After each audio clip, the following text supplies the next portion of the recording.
So Wi-Fi connectivity issues is a pretty common problem to have on our smartphones, but there are a multitude of reasons as to why you may be having these Wi-Fi issues. So let's go over what those are and the solutions that you can try to fix them. The first issue that you may run into is no connection to your Wi-Fi router, and this is where your smartphone just doesn't want to connect to your Wi-Fi, and there are a few simple solutions that you can try. First, try toggling your Wi-Fi on and off on your smartphone.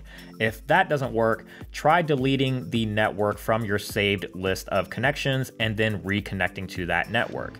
If that doesn't work, try rebooting your router by unplugging it for 30 seconds and plugging it back in. And finally, if that doesn't work, try rebooting your smartphone and turning it back on and see what happens from there.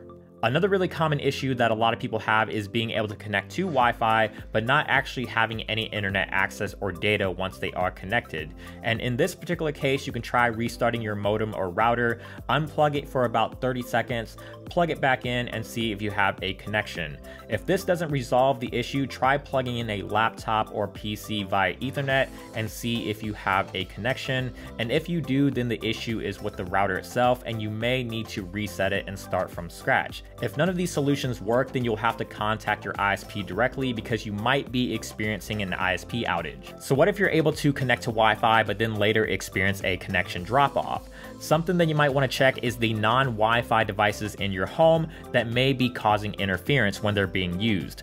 Older microwaves, for example, can actually interfere with your Wi-Fi connection, and your neighbor's router can also be a problem as well if they're operating on the same exact channel as your router. And if that's the case, you can try changing the channel on your router or even asking your neighbor to change the channel on their router. If neither one of these solutions work, you'll want to contact your internet service provider for assistance. Now, what do you do if you have a Wi-Fi connection that doesn't reach everywhere in your home?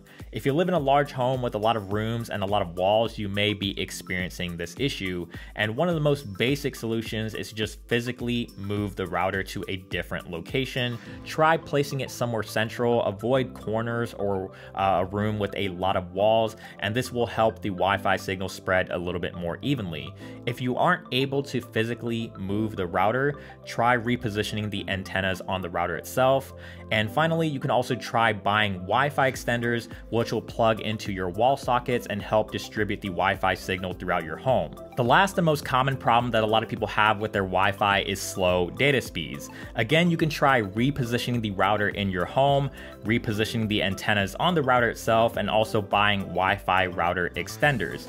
If none of these solutions work, try contacting your ISP and have them reset your router, because sometimes a quick reset can help clear up those slow data speeds. So as you can see, there are a bunch of reasons as to why you may be experiencing Wi-Fi issues on your smartphone. And if you are experiencing any of these issues, try these troubleshooting steps and hopefully you can get them resolved. But that does it for this video. Hopefully you guys found it helpful. And if you want to see more videos like this, keep it tuned to Android Authority because we are your source for all things Android.